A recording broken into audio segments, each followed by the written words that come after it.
Olá meus amigos, olá minhas amigas, sejam todos muito bem-vindos ao canal Reduto da Arte. Eu me chamo Will Barros, eu sou professor de artes e nesse vídeo aqui a gente vai conversar sobre algumas características do barroco, tá? Que são muito importantes para você entender com mais profundidade, com mais propriedade essa manifestação artística, tá? Bom, antes disso eu vou te falar que já tem um vídeo no canal que eu vou deixar nos cards aqui ou aqui, que eu falo sobre o contexto no qual o barroco surgiu, né? Que é muito importante você saber como e por que ele surgiu. Então, acabando esse vídeo aqui, você vai para esse outro vídeo, assista o que é muito importante, porque tanto esse vídeo como esse aqui fazem parte da série Mestres do Barroco, Drama da Arte, tá? E a gente começa, claro, dizendo que, só para fazer um breve resuminho rapidinho para você, a arte do barroco...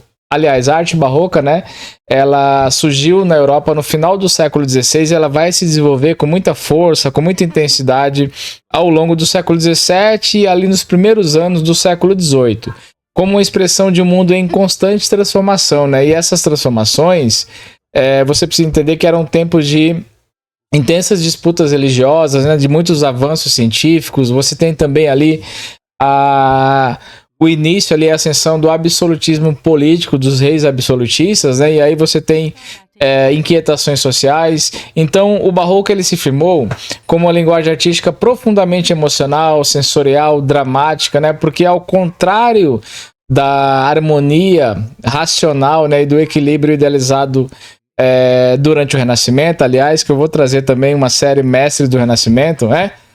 O barroco apostava na emoção, na intensidade, na grandiosidade e por isso ele tornou-se uma das manifestações mais expressivas da história da arte, mais tensas, né? Feito esse contexto rapidinho para você, uma das primeiras e mais marcantes características da arte barroca é o uso dramático da luz e da sombra, né?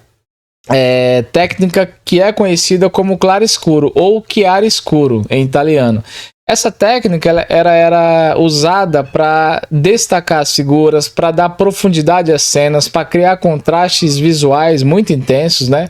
Que eram capazes de transmitir estados emocionais e profundos. Então, a luz no barroco não era apenas uma questão técnica, mas ela tinha uma função simbólica, porque ela revelava a presença do divino e guiava o olhar do espectador e intensificava o sentido espiritual das obras. E um dos mestres, né, nessa técnica foi o pintor italiano Caravaggio, que terá um vídeo especificamente sobre ele, no qual você vai saber tudo sobre o Caravaggio, tá?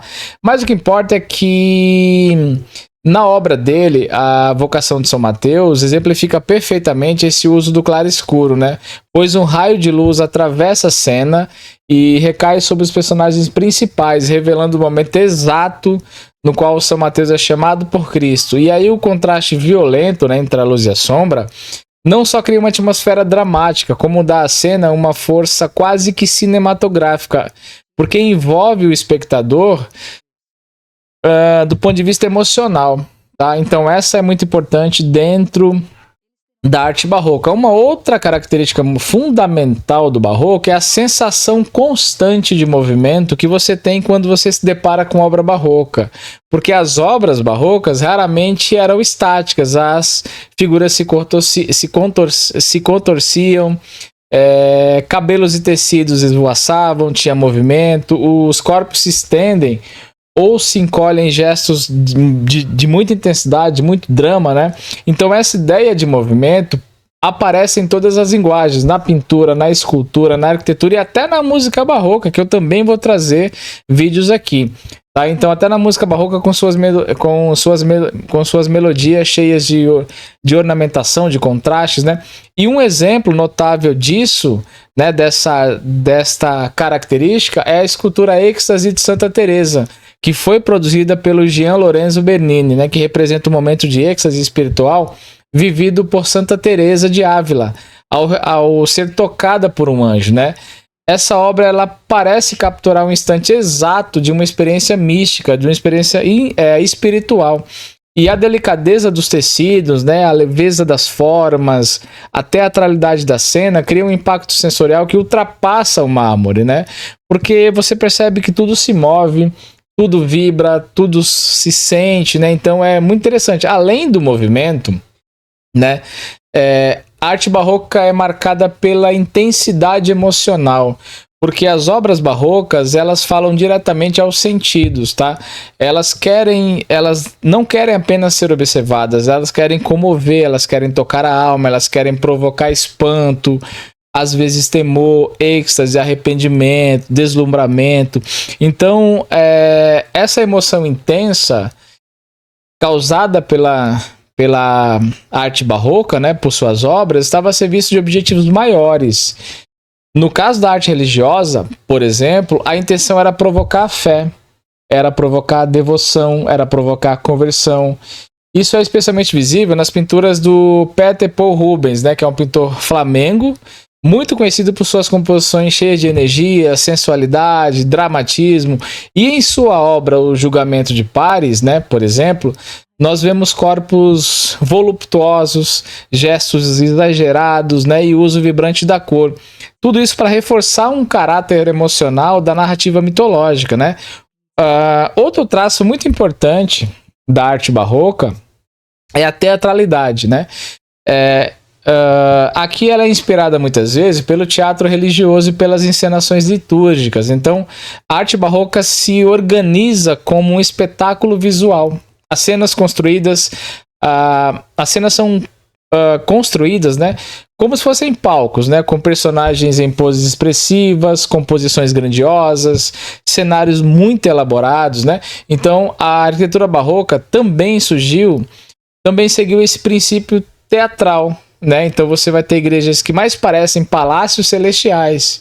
E nesse sentido, né, nesse exemplo que a gente está, aliás, nessa característica que a gente está trazendo aqui, um bom exemplo é a igreja de São Carlos das Quatro Fontes, que fica lá em Roma, que foi projetada por Francesco Borromini, acho que é Borromini, né?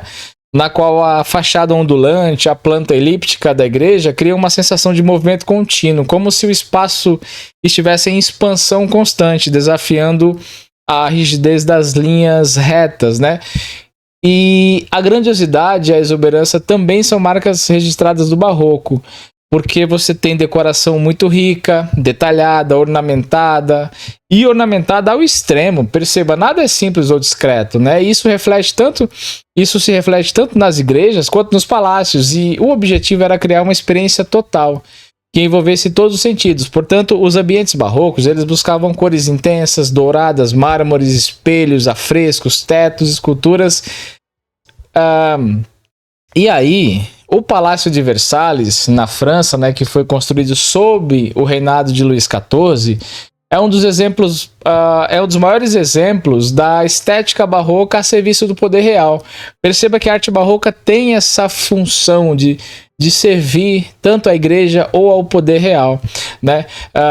E aí lá em Versalhes você percebe que os jardins são simétricos, os salões são intercalados, e a famosa Galeria dos Espelhos traduzem em arquitetura a ideia do domínio, da ordem, da opulência, né? Uma extensão do próprio corpo do rei. Então perceba como essa característica ela está intrinsecamente ligada a uma ideia do poder absoluto.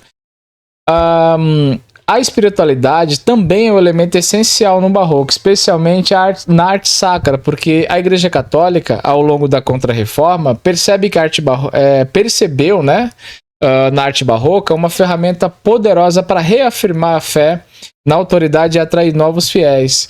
Então, as imagens dos santos, da Virgem Maria, de Cristo, deixaram de ser idealizadas para se tornarem mais humanas e emocional, com expressão de dor, de êxtase, de arrependimento.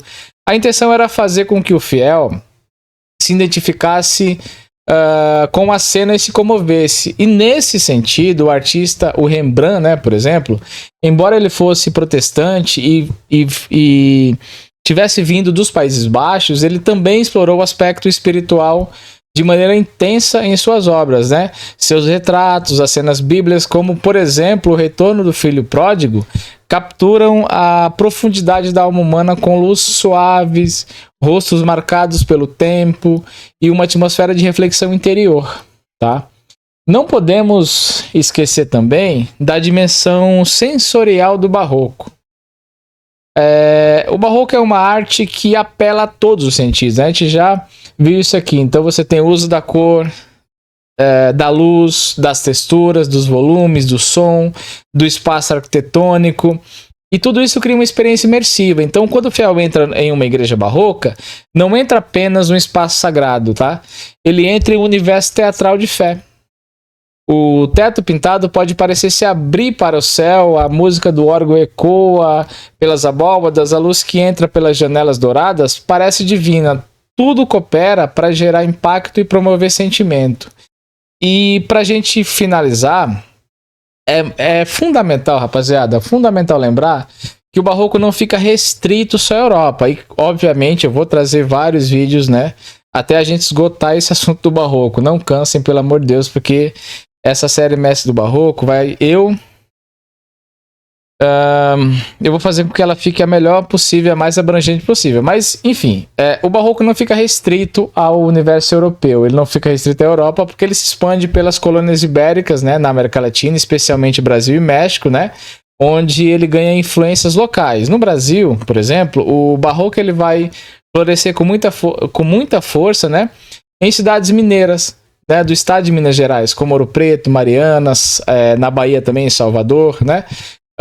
E aí você tem representantes, você tem o escultor e arquiteto Antônio Francisco Lisboa, né, que a gente conhece como o Aleijadinho, que é considerado o maior representante do barroco brasileiro, que vai ter vídeo só sobre ele também, e suas esculturas de profetas em Congonhas do Campos, e a igreja de São Francisco de Assis fica lá em Ouro Preto.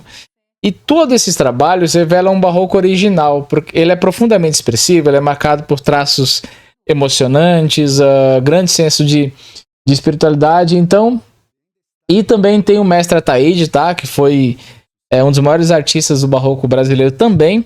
E pra gente resumir esse vídeo aqui, que eu espero que você esteja gostando, em resumo, a arte barroca é emoção, é pura emoção, ela é contraste, ela é movimento, ela é intensidade, ela é luz, ela é sombra, ela é teatralidade, ela é fé.